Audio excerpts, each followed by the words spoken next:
All right, players are done shuffling. Let's see what they have. Keep, kill you. Let's go for the turn 0 kill. Yes. Oh, Brad's on the play, so I guess he won. Oh, Brad plays a land. Now, again, Brad does have 4 Force Wills in his deck. He's going to need one. So, Lion's Eye Dive, I love where this is going. I wonder if Brad has Force. And we're going to do a land grant on Chroma. We're going to Chromox land grant. Now, some of you guys probably know that Brad does not consider himself to be a legacy aficionado. As you're going to see here. Fantastic. Land grant is going to reveal Land Grant, Pyretic Ritual, Rite of Flame, and Goblin Charbelcher. And as you may know, I am a Belcher aficionado. Yeah. So Land Grant is going to go find the Taiga, the one of land in the deck, and then what he's going to be able to do is cast Rite of Flame into Pyretic Ritual, Ritual into Belcher, and activate Lion's Eye Diamond to kill him, unless Brad has a Force of Will, in which case, then the Belcher player is dead. This is just healthy. This is the way the game was meant to be played. It took us longer to describe the matchup. Watch the game. I wonder if Brad has the Force. Well, he better. I hope he does, because I would like to see this game go for at least one more turn.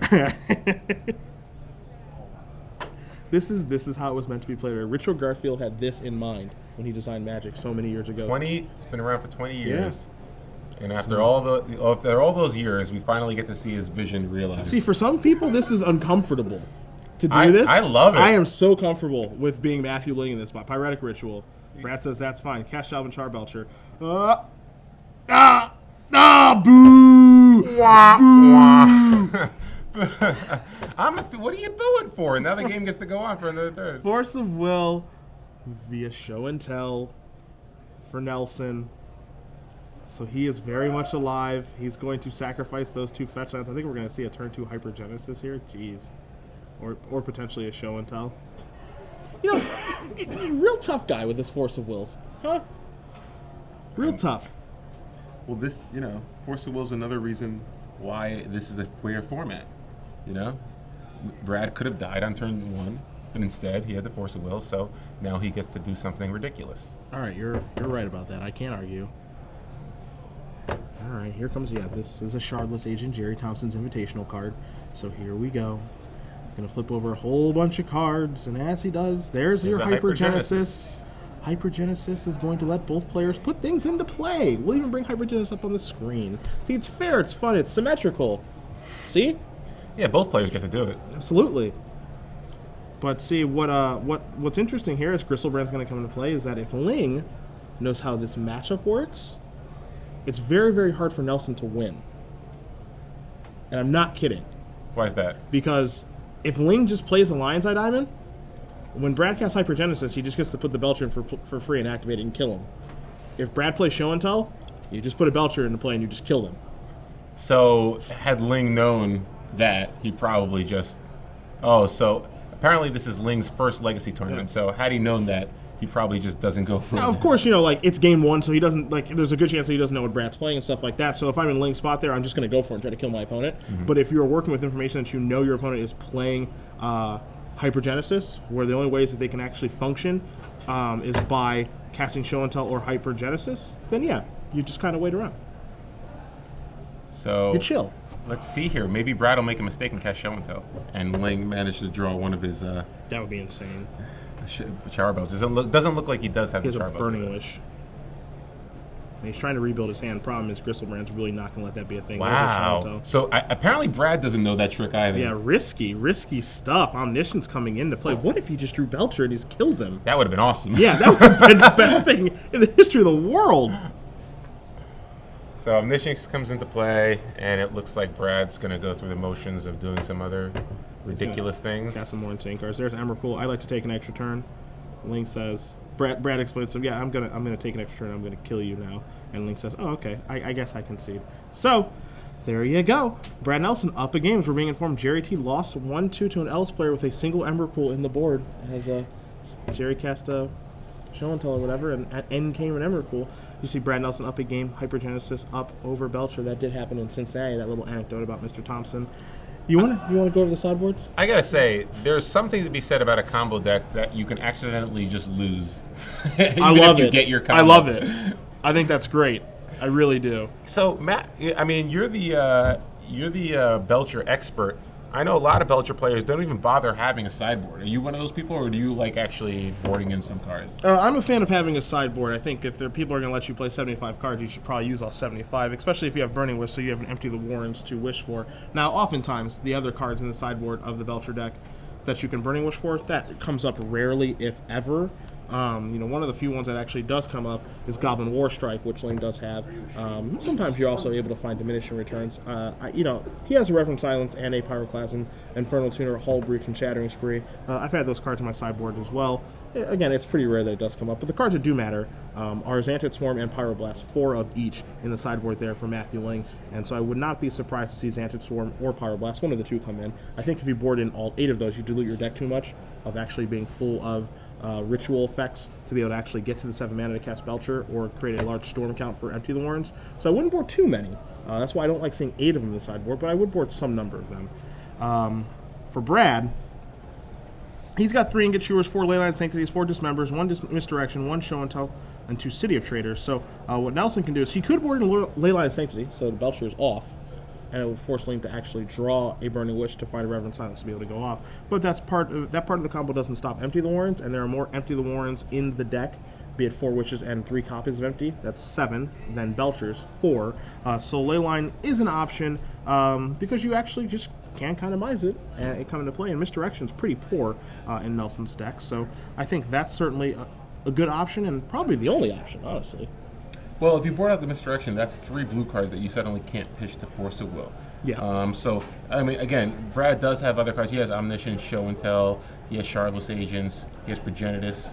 But again, that's not that many cards to pitch to Force of Will if you need it. Yeah. So, can you really afford to board out 3 blue cards and replace them with 3 non-blue cards? Given how important Force of Will obviously is, given how we saw Game 1 go out, play out. That is a good question. He does have, a card like Terrastodon that he could sideboard out.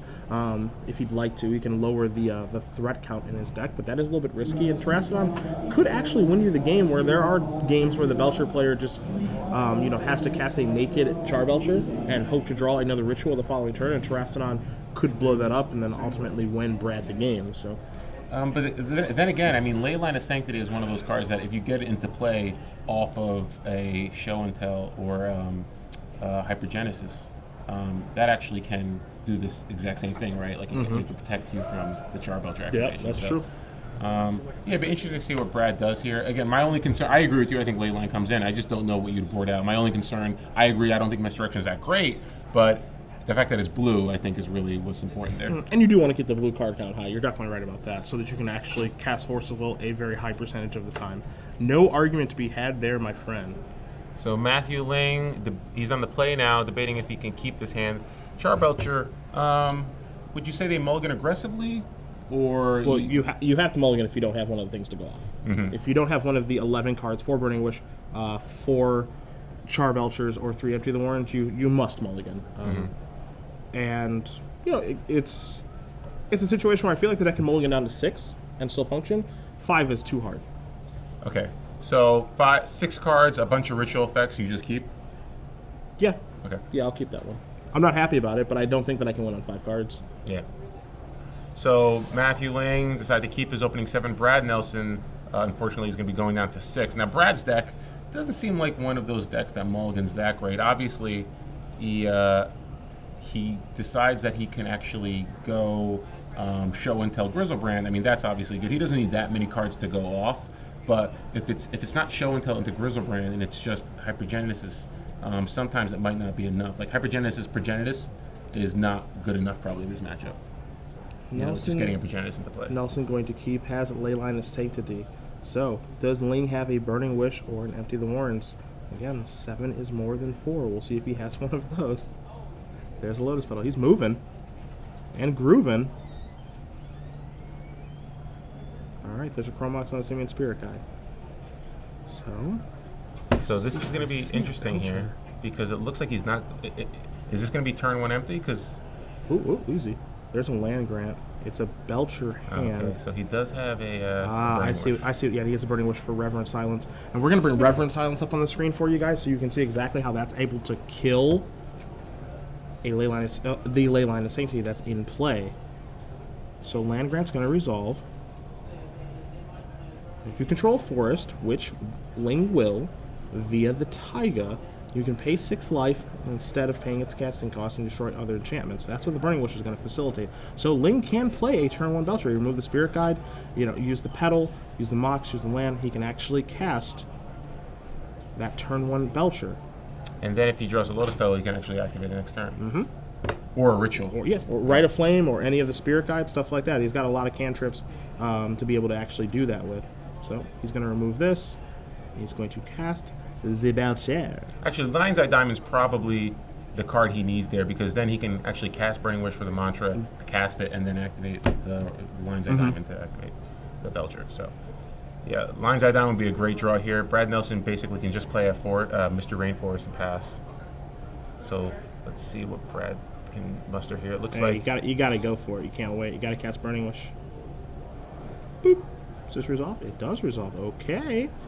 Gonna search through that. Gonna search through there for a Reverent Silence, I would hope. Now here's the thing: do you just cast the Reverent Silence now, or do you wait next turn? Because the only reason I ask is if you cast it now, but you can't go off. Ooh, Hull Breach. I'm surprised he got that instead of Reverent Silence. He definitely has Reverent Silence in the sideboard. Yeah. Because that takes so much longer. To answer your question, I would cast Reverent Silence right now. The reason I would do that is because next turn I need to draw a Ritual to go off anyway. I guess no, because Reverend Silence is always going to be free, so never mind. Yeah, he actually can go off. He has an Elvish Spirit Guide in his hand, so he can go off next turn. Unfortunately, he doesn't have the free spell. And the only reason I asked was, would you cast it this turn? Because on the off chance that Brad knows, okay, I might die next turn, so I was just going to show and tell on the off chance I draw another ley line. Sure. But again, if he shows and tells anything into play, like if he shows and tells a Grizzlebrand, it can give him a chance to draw into a Force of Will anyway. So yeah. All right. So Nelson's going to pass the turn back. Ling going to draw a card. See what he finds. Now it looks like he just has to cast Hull Breach here. Yeah. And he's going to kill that, and it works. See if he has does he have a Lion's Eye Diamond? No, he just passes the turn back, crosses his fingers. Nelson draws a Show and Tell. Nelson passes the turn back. And here we go. Discard Simian Elvish Spirit Guide, activate Charbelcher. That should be it. Warning. Warning. Warning. This is going to hurt a lot. So Brad's just going to look through his deck, knowing there's no more lands. He just wants to kind of see how Matthew actually sideboarded here. You know when you're in those power plants, there's a big eruption going off? That's what's happening right now. So it looks like Matthew boarded in some combination of Pyroblast and Xanthic Swarm. Yeah. I like the Pyroblast because actually it can force your combo through, and it can actually counter a Show and Tell as well. I like that. But Xanthic Swarm, I just don't like that one very much. Again, you can't board in all 8. Yeah. And you realistically you can't even board in 6. So if you're you have to pick one or the other for the matchup. And if you're going to pick one or the other, I agree with you because Pyroblast is going to have multiple functions here. It can take care of Force of Will, and it can take care of Show and Tell. And so for that reason alone, I want that instead of something else. As Ling is going to tie up this matchup between him and Nelson. Belcher and Hypergenesis, they're going to game 3. Our turn count right now, I believe, is at 6. Yeah. Maybe 7. No, maybe 7. I think the first game it was 1, 2, 3. First game was 3 turns. 5 turns. First game was 3 turns. Well, it not really. We're going to argue semantics. On the third turn, Brad did cast his combo, but it took him an extra turn to actually kill him. Actually, it would take 6 turns because the mackerel turn that he got. So technically speaking, if you took the over on 4.5, you won. I don't know how I feel about this. However, these semantics here, I don't know, buddy. Yeah, I think you just said a poor line. I think that's what happened. So far, it seems like both players are spending more time shuffling than they're actually taking during the match. Duh. That's how this works, man. And I think you brought up a really interesting point about the Hypergenesis and Show and Tell. It didn't seem like either player were aware that they could that a Charbelcher would actually just enter play off of either Show and Tell or a Hypergenesis. So it'd be interesting to see whether or not Brad realizes that in this game and actually makes a mistake, and Matthew capitalizes on it. Nelson going to take a mulligan down to at least 6 cards here. Maybe just searching for Force of Will or Leyline of Sanctity. Ling does not look thrilled with his Doesn't look thrilled, but it looks like he's keeping. Or no, he's going to be mulliganing as well. So both players going to 6 here. I would say probably favors Ling a little bit. Yeah, I think so. I think so.